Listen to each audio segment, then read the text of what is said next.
Bem, pessoal, após realizar a poda de formação, né, que é aquela poda que visa dar à planta uma arquitetura que venha a favorecer as práticas de capina, aplicação de defensivos, adubação, certo? A que vise a planta a ter um maior aproveitamento da incidência de radiação solar, certo?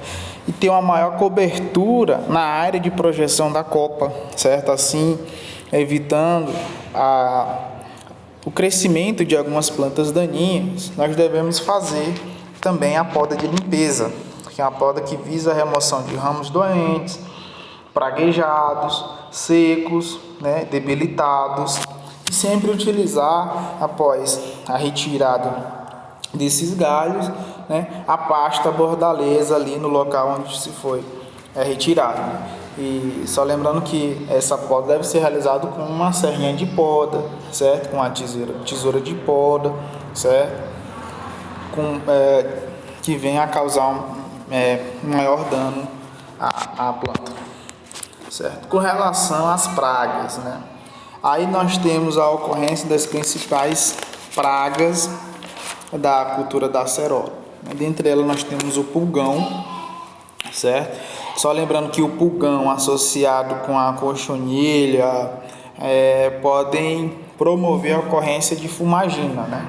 Fumagina é um fungo, né, que é oportunista, né, que no momento que o pulgão e a cochonilha que são duas pragas sugadoras, certo? O pulgão e a cochonilha, então tem um aparelho bucal dele específico lá, que ele começa a sugar a seiva, e quando ele sai, ele deixa aquele espaço, aquele furo exposto, né, secretando seiva, e isso atrai esse tipo de fungo, a fumagina. Dá um aspecto de fumaça, de fuligem ali sobre a folha, né? É muito comum as pessoas me perguntarem sobre a ocorrência dessa praga, mas ela tende a ser uma praga secundária, né? Aliás, praga não, uma doença oportunista, né? Que é pelo um fungo, né? Mas se deve fazer o controle do pulgão, certo? Assim como o percevejo também. O percevejo, ele causa danos nos frutos, certo? Mas podem ser controlados, né, de uma maneira bem simples com o extrato de ninho, certo? O problema do extrato de ninho, né, a gente pode trabalhar tanto pulgão, percevejo com extrato de ninho, certo? Ortízia e cochonilha também são duas pragas comuns, a gente pode trabalhar com extrato de ninho, porém que você tem que fazer aplicações periódicas, né? Isso eleva o custo de aplicação, né? Você pode colocar algum material que venha a fixar esse extrato de ninho na folha, mas ainda assim vai ter que fazer aplicações periódicas, certo? A ortízia aí, que é um inseto que o pessoal confunde muito com a cochonilha. No caso da acerola, uma das pragas-chave é a cochonilha parda, essa daqui da imagem abaixo, certo? Aqui é a ortízia. O pessoal confunde muito com cochonilha. A formiga cortadeira, certo? É uma praga, pois diminui a área de absorção de luz, diminui o limbo foliar, que vai prejudicar na fotossíntese, certo? A mosca da fruta, que ataca praticamente a fruta. Algumas dessas pragas que atragam frutas, elas acabam tendo importância secundária, porque hoje em dia o foco da produção de acerola é para colher o fruto verde, né? E algumas dessas pragas só ocorrem quando o fruto está maduro. Com relação a doenças, certo? Nós temos duas que são de importância relevante, que é a antracnose, que ela ataca o fruto e a folha, certo? Causa lesões profundas no fruto e na folha e acaba perdendo o uso, certo? Até para a indústria já não serve.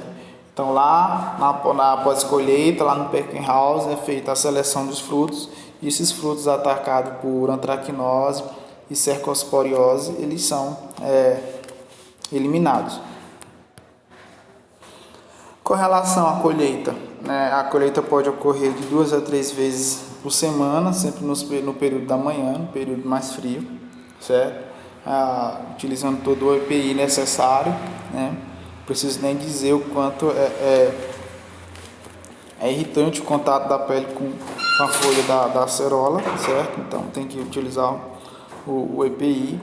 E com relação ao armazenamento do fruto dentro das caixas, nós temos dois tipos de caixa, certo? Nós temos essa menor, que é para frutos maduros, né, que pode ter no máximo 30 centímetros de altura, de 30 a 45, desculpa, centímetros de altura, certo? E essas caixas maiores para colocar frutos verdes, certo? As caixas maiores para frutos verdes e as caixas menores para os frutos maduros, porque é muito perecível, a umidade é muito alta desse fruto, a pele é muito fina, então se você coloca o peso excessivo sobre os frutos, né, vai acabar esmagando, vai perder o aspecto comercial. Só lembrando que o maior custo na produção de acerola é a colheita, certo? É um custo muito elevado, porque você não vai fazer uma colheita naquela planta, você vai fazer 2 até 3 colheitas naquela planta ao longo de uma semana, certo? Então requer uma mão de obra bem, um custo com a mão de obra bem elevado, certo? E na pós-colheita nós temos aqui esse esquema, certo? Esse fluxograma, que após a colheita nós temos o transporte até o packing house, ou o galpão de pós-colheita, certo? É feita a seleção daqueles frutos que vão para a indústria, certo? Que não podem ser comercializados por mesa, por questão de estética mesmo, e fora do padrão. Então eles vão para a indústria para virar polpa de fruta, certo? Posteriormente a seleção, a lavagem, o congelamento rápido, certo? Embalagem, armazenamento, transporte e comercialização, certo, gente? Foi só uma aula muito rápida, porque, como eu disse, eu não poderia deixar de falar dessa cultura, assim como outros, certo? Eu vou tentar compilar tudo para a gente trabalhar pelo menos uma cultura por semana, certo? A gente passou aí 4 semanas falando da cultura da banana, porque realmente ela é a mais produzida, talvez a que tenha mais importância econômica para o Brasil, certo? E o Piauí tem uma dependência muito grande de outros estados, então a gente passou muito tempo falando dela, e ainda assim ficou muita coisa a dizer, né?